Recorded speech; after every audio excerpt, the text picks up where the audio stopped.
W dzisiejszym odcinku zapraszam Was do drugiej i ostatniej części filmu o Budapeszcie, gdzie skupię się na atrakcjach Budy. Zobaczymy m.in. basztę rybacką. Ma ona 7 wież od 7 plemion, które założyły kraj. Kościół Macieja, nazywany tak nieoficjalnie na cześć króla Macieja Korwina. Zamek Królewski, przebudowany przez Macieja Korwina w stylu renesansowym, pierwszym takim w Europie. Cytadelę, która nigdy nie brała udziału w bitwie, a miała straszyć mieszkańców i tłumić wszelkie bunty, oraz most Elżbiety. Był on w chwili otwarcia najdłuższym mostem łańcuchowym na świecie.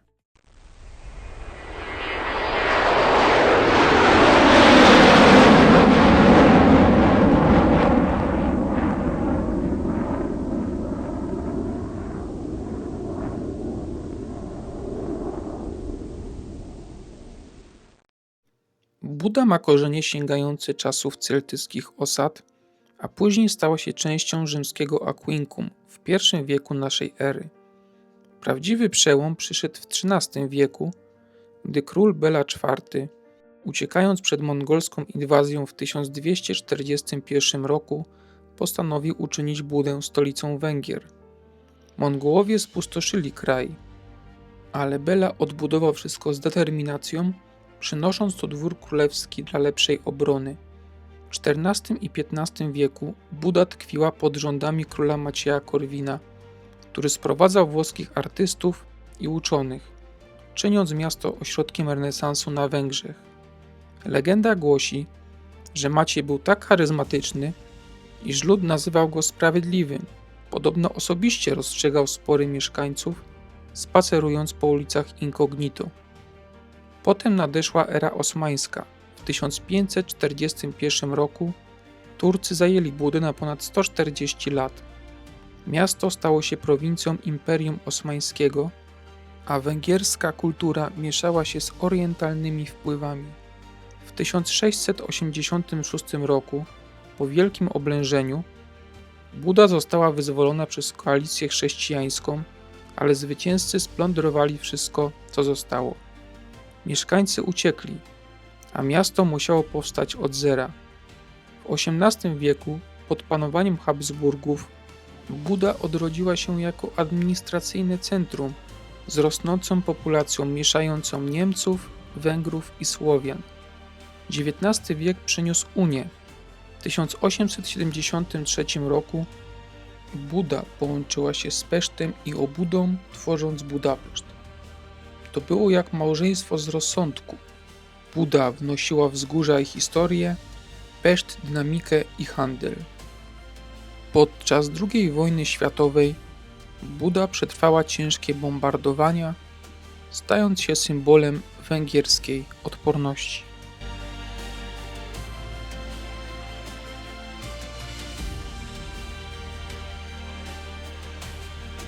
Baszta rybacka to neoromańska budowla zbudowana między 1895 a 1902 rokiem. Powstała na tysiąclecie państwa węgierskiego i od 1987 roku jest częścią Światowego Dziedzictwa UNESCO. Jej nazwa pochodzi od średniowiecznej gildii rybaków, która broniła tego odcinka murów miejskich Budy. Baszta ma 7 wież, symbolizujących 7 węgierskich plemion, które założyły kraj w 895 roku. Główna fasada ciągnie się na 140 metrów wzdłuż Dunaju, oferując bajkowe widoki na rzekę, parlament i Peszt. Obok stoi pomnik świętego Stefana, pierwszego króla Węgier. Dziś to idealne miejsce na zdjęcia, zwłaszcza o zachodzie słońca.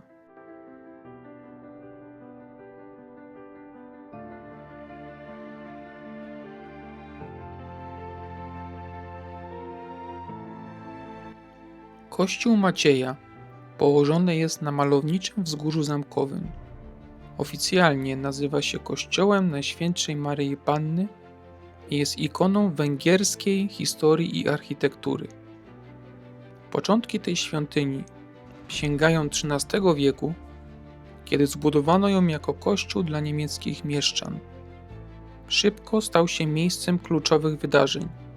Tu koronowano królów, w tym Karola Roberta w 1309 roku, czy ostatniego Karola I Habsburga w 1916 roku wraz z żoną Zytą. Nazwa Kościół Macieja pochodzi od króla Macieja Korwina, który w XV wieku rozbudował świątynię i tu wziął ślub z Beatrycze Neapolitańską. W tych murach odbywały się królewskie ceremonie, a freski wewnątrz upamiętniają nawet koronację Franciszka Józefa i Elżbiety Bawarskiej. Historia kościoła to rollercoaster zniszczeń i odbudów. W XVI wieku Turcy przemienili go w meczet, usuwając dzwony i obrazy. Potem pożar w 1728 roku, a podczas II wojny światowej służył Niemcom jako kuchnia polowa, a Sowietom jako stajnia. Po wojnie rozważano nawet rozbiórkę, ale w latach 50. i 60. XX wieku odbudowano go. Dzisiejszy neogotycki wygląd zawdzięcza rekonstrukcji z XIX wieku.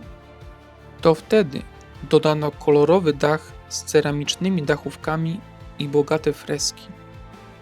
Wieża mierzy ponad 78 metrów, a wnętrze inspirowane jest węgierską sztuką ludową.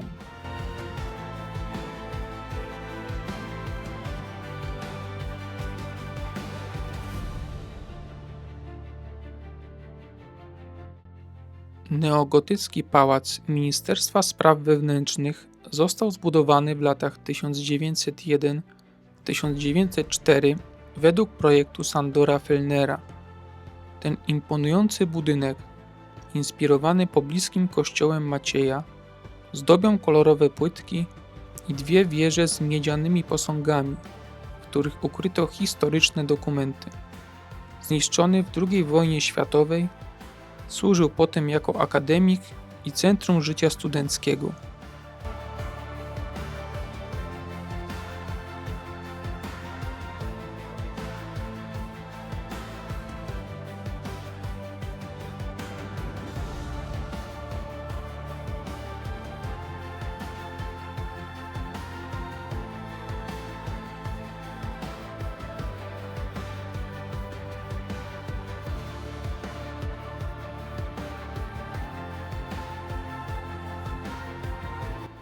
Kościół Świętej Anny w Budapeszcie to barokowa perła z XVIII wieku, budowana w latach 1740-1762 przez zakon serwitów. Zachwyca dwiema wieżami, elegancką fasadą i freskami na suficie.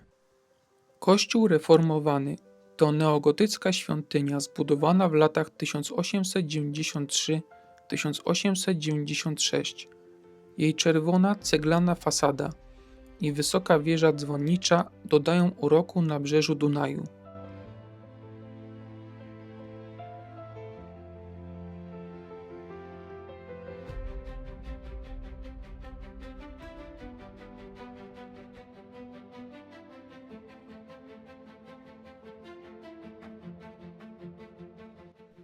Wyobraź sobie, że stoisz nad brzegiem Dunaju w Budapeszcie, a przed tobą wznosi się majestatyczne wzgórze zamkowe. Na jego szczycie króluje Zamek Królewski, symbol węgierskiej historii, pełen tajemnic, wojen i królewskiego blasku. To nie tylko budowla z kamienia, ale żywa kronika narodu.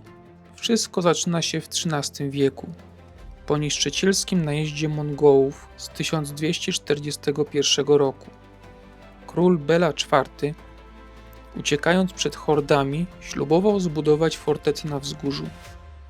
Między 1247 a 1265 rokiem powstała pierwsza rezydencja. Solidne mury obronne, które chroniły przed wrogami. Ale to dopiero początek. W XIV wieku książę Stefan, brat Ludwika I, rozbudował zamek w stylu gotyckim, a potem przyszedł Zygmunt Luksemburski, który w latach 1410–1420 uczynił go jeszcze potężniejszym. Prawdziwy rozkwit nastał za Macieja Korwina w XV wieku. Ten mądry król, miłośnik sztuki, przebudował pałac w stylu renesansowym, pierwszy taki w Europie. Wyobraź sobie ogrody pełne fontan, biblioteki z tysiącami ksiąg i sale balowe, gdzie tańczono do białego rana. Legenda mówi, że Maciej polował tu na jelenie, a jego żona Beatrycze sprowadzała włoskich artystów. Ale szczęście nie trwało wiecznie. W 1541 roku Turcy zajęli Budę, zamieniając zamek w koszary i magazyn. Przez 145 lat pałac niszczał, aż do wielkiego oblężenia w 1686 roku, kiedy Habsburgowie odbili miasto. Ruiny rozebrano, a w 1715 roku powstał nowy barokowy pałac. Maria Teresa i Franciszek Józef mieszkali tu, organizując koronację. W 1849 roku, podczas węgierskiej rewolucji, zamek płonął, ale odbudowano go jeszcze piękniej. Między 1890 a 1912 rokiem pałac podwoił rozmiary. Neobarokowe fasady, kopuła z koroną świętego Stefana, fontanna Macieja z posągiem króla na koniu i mityczny ptak Turul na bramie. To tu koronowano ostatniego króla Karola IV w 1916 roku. Ale II wojna światowa przyniosła apokalipsę. Oblężenie Budapesztu w 1944 i 1945 roku zrównało zamek z ziemią. Odbudowa w latach od 60. do 80. była prosta, socrealistyczna, bez ozdób, ale funkcjonalna.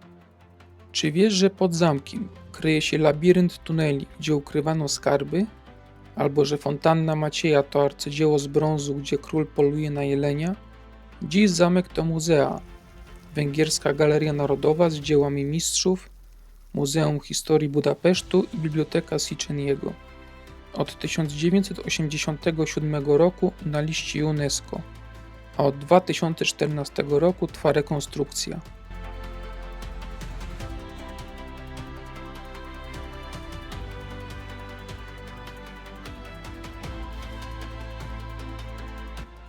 Kościół Świętego Szczepana to barokowa świątynia wzniesiona w XVIII wieku na miejscu dawnego kościoła Augustianów zniszczonego przez Turków. Pomnik Józefa Bema nawiązuje do momentu, gdy w bitwie pod Piski zwrócił się do swych podkomendnych słowami: odbiorę most albo zginę. Naprzód Węgrzy. Nie ma mostu, nie ma ojczyzny.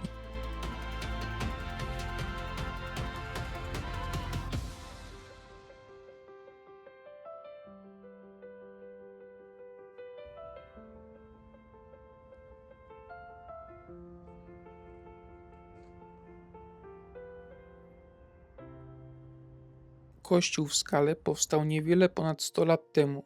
Kaplica w kościele jest często nazywana przez Polaków kaplicą Matki Boskiej Jasnogórskiej w Budapeszcie, ponieważ w jej wnętrzu znajdują się różne polskie akcenty, takie jak na przykład kopia obrazu Matki Boskiej Częstochowskiej.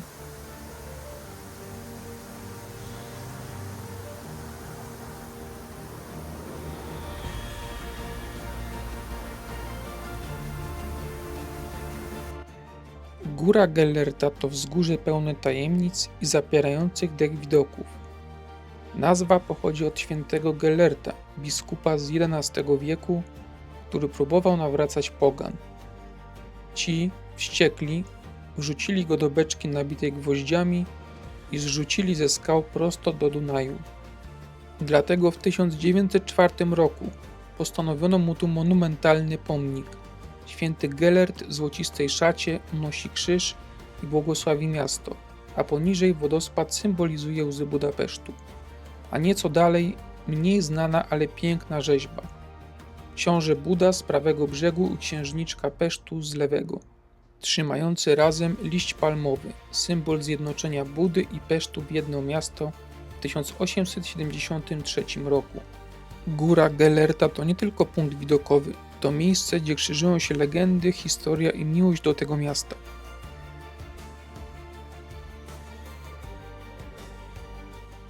Cytadela to forteca pełna tajemnic i dramatycznej historii. Wyobraźcie sobie, jest rok 1848. Węgrzy buntują się przeciwko Habsburgom w walce o niepodległość. Rewolucja kończy się klęską, ale duch wolności nie gaśnie. Austriacy, by stłumić wszelkie bunty, budują w 1854 roku tę potężną cytadelę na szczycie wzgórza. Wysoka na 235 metrów góra Gellerta powstała prawie 2 miliony lat temu wzdłuż uskoku tektonicznego, który dał Budapesztowi słynne źródła termalne. Forteca z murami grubymi na metry miała grozić miastu i przypominać o austriackiej władzy. Nigdy nie brała udziału w bitwie, ale straszyła mieszkańców przez dekady. W 1945 roku, po oblężeniu Budapesztu, cytadela wpadła w ręce Sowietów. Staje się koszarami, a na jej szczycie wznoszą pomnik wolności, wysoką na 40 metrów statuę kobiety z liściem palmowym, upamiętniającą wyzwolenie. Po upadku komunizmu w 1989 roku usuwają sowieckie symbole, a statua staje się ikoną wolności Węgier. Dziś cytadela to atrakcja turystyczna, która jest aktualnie w remoncie. Prawdopodobnie zostanie ponownie otwarta na początku 2026 roku.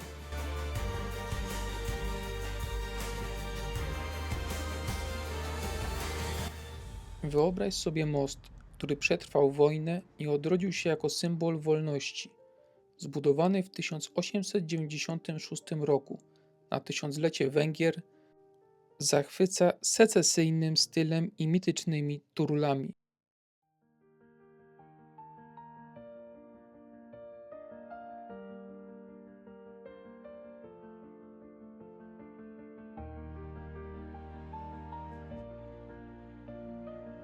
Rok 1897. To wtedy zaczyna się budowa mostu nazwanego na cześć ukochanej cesarzowej Elżbiety, znanej jako Sisi, zamordowanej rok później. Otwarty w 1903 roku, był cudem inżynierii. Najdłuższy most łańcuchowy na świecie z przęsłem na 290 metrów. Łączył Budę i Peszt w najważniejszym miejscu rzeki, symbolizując jedność i nowoczesność. Ale przyszła II wojna światowa. W 1945 roku wycofujące się wojska niemieckie wysadziły go w powietrze. Zostało tylko rumowisko. Jednak Budapeszt nie poddał się. W 1964 roku most odrodził się jak Feniks. Teraz na linach, w minimalistycznym stylu, jedyny w mieście odbudowany po wojnie w nowoczesnej formie. Przechodząc nim, podziwiajcie widoki na wzgórze Gellerta i parlament. To nie tylko konstrukcja, to opowieść o wytrwałości i pięknie.